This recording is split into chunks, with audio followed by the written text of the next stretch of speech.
allowing intruders in my laboratory!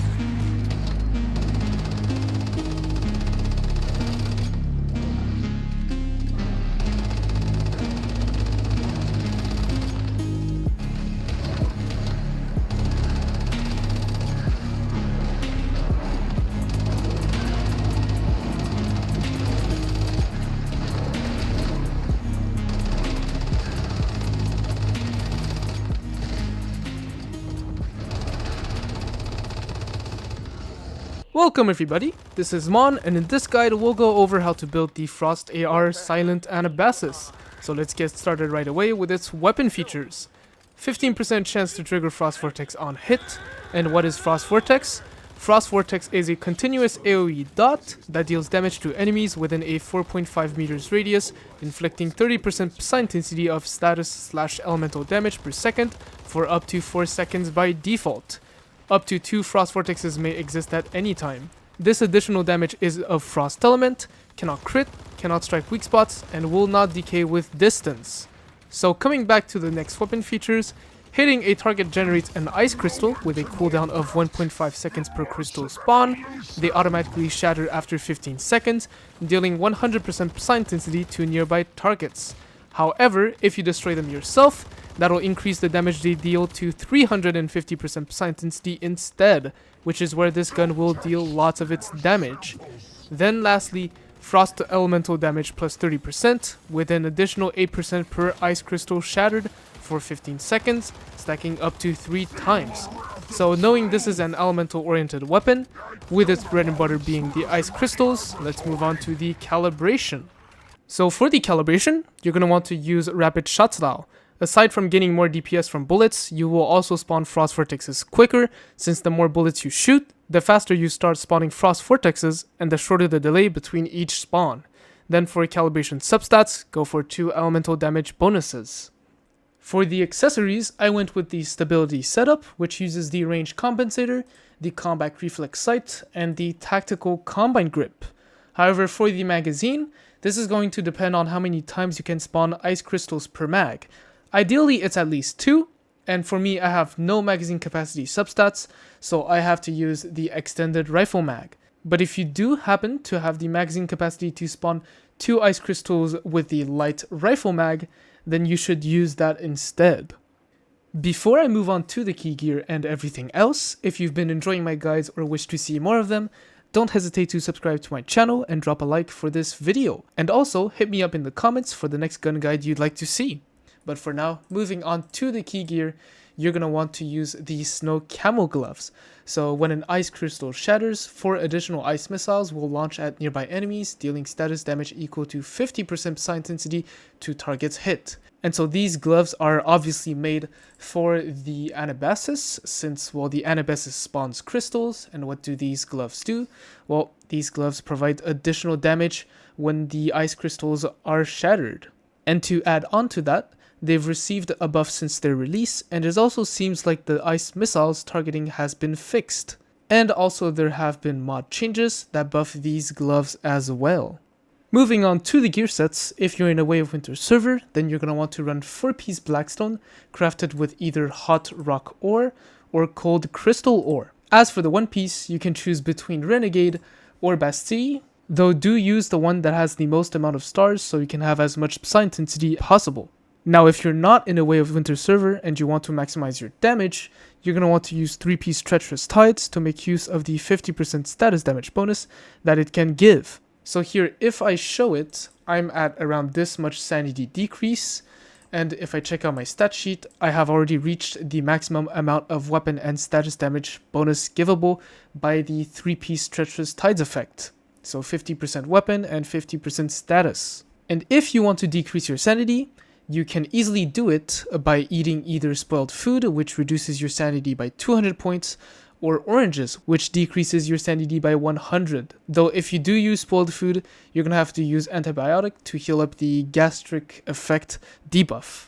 And now the cool thing about this sanity decrease is that it doesn't automatically get healed by your gear's pollution resist.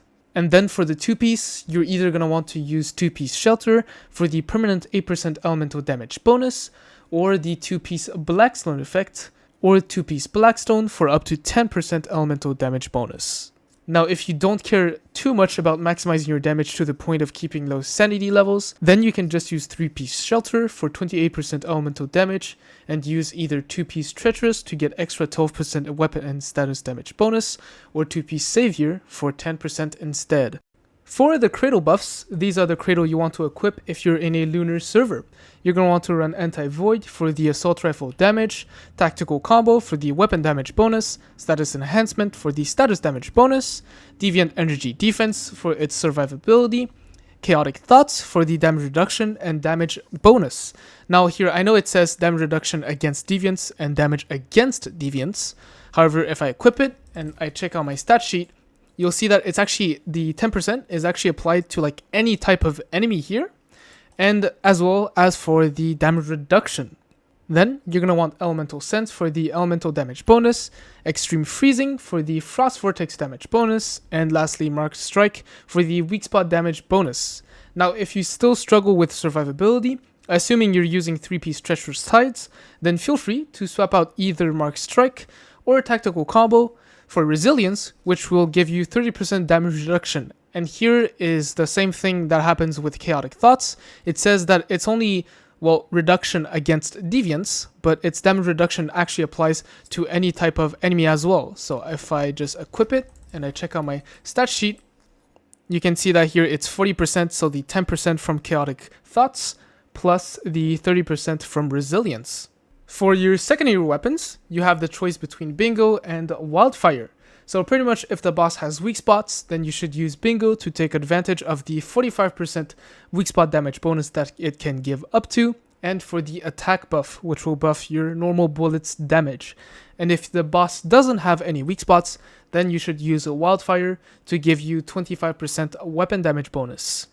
Then for the melee weapon, you're ideally going to want to use the Kukri, which is a rare drop from dungeons. The reason for this is due to the big buffs that it provides, meaning the 20% psi intensity that you get when defeating an enemy with a heavy strike. And that enemy can be anything, so here it can literally be the sticky ice crystals produced by the ice pod deviation. So if I show it right here, with the knife equipped, I'm at a psi intensity of 125. Now the jump isn't going to be that big since, well, I don't have any gears equipped, but if I were to show you, I'm going to destroy this thing, and now I'm actually at 150 psi intensity.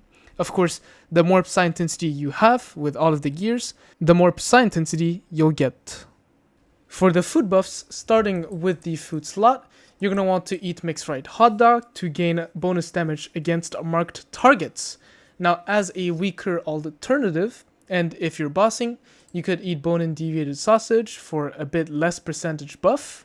However, if you're not going to mark any targets and say Lunar Oracle is going on, then in that case, feel free to eat roulette dumplings or surprise spring roll.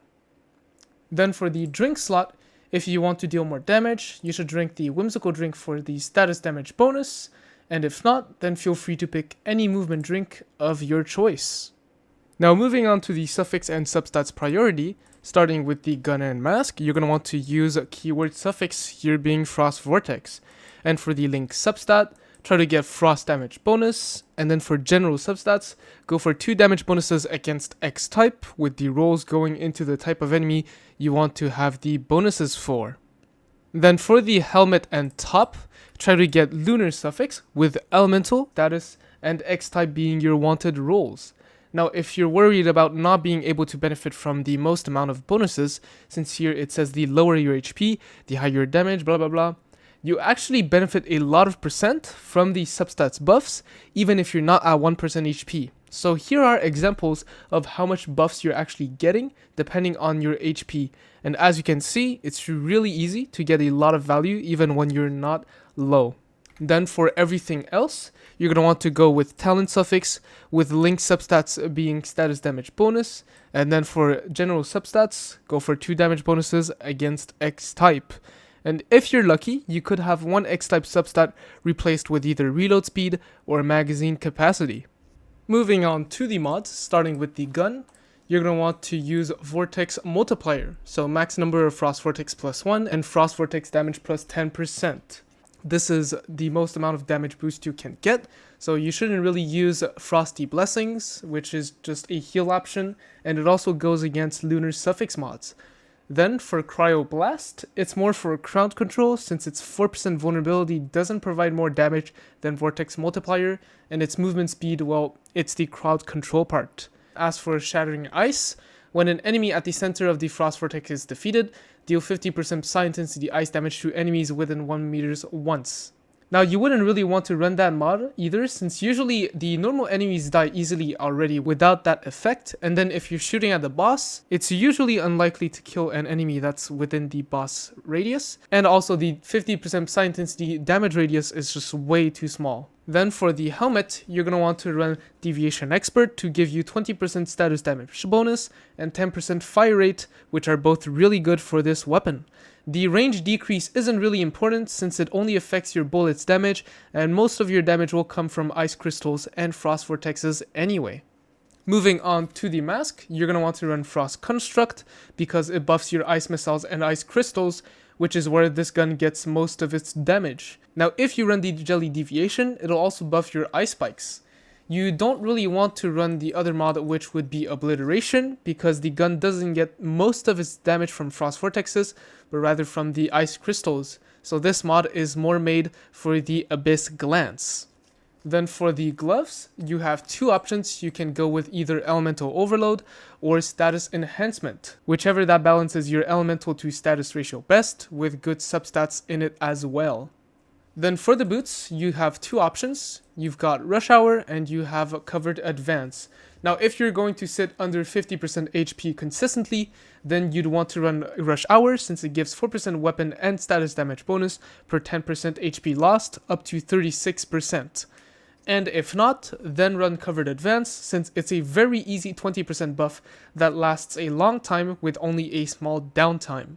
And compared to all of the other options other than Rush Hour, it either gives more buffs or is less conditional. Then for the top mod, you're going to want to run any defensive gold mod of your choice so that you can run Lunar Suffix mods. Just make sure to not run Rejuvenating because that mod heals you when your HP is above 60% and you get a kill. Then lastly, for your pants mod, you have three options. You can pick between Elemental Resonance, Precision Charge, and lastly, Abnormal Increase. Now, Elemental Resonance deals elemental damage based off of the amount of elemental damage dealt from the previous mag, and the buff lasts for 15 seconds, so it's a really convenient mod to use. Though if you're only shooting at one target, it can be prone to inconsistencies, and sometimes you might not reach 24 stacks.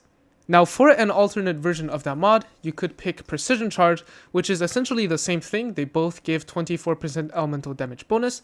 However, Precision Charge's bonus lasts slightly shorter since it only lasts for 10 seconds, and Elemental Resonance lasts for 15 seconds. Now here, you also have to consistently hit weak spots per mag, so pretty much an Elemental Resonance but based off of the amount of times you hit weak spots. It really just depends on if you're comfortable with hitting weak spots or not, and of course, besides the obvious, if the enemy even has weak spots.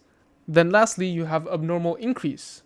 Now this one takes time to stack since it's only 10% elemental damage bonus every time you reload an empty magazine, but can reach 30% for short periods of time.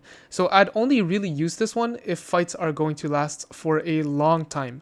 But in the end, of course, remember that your substats matter a lot, so consider them when picking the mod to run. This is it for this guide. If you've liked this video, then make sure to subscribe, drop a like, and comment for the algorithm. And I'll see you in my next one.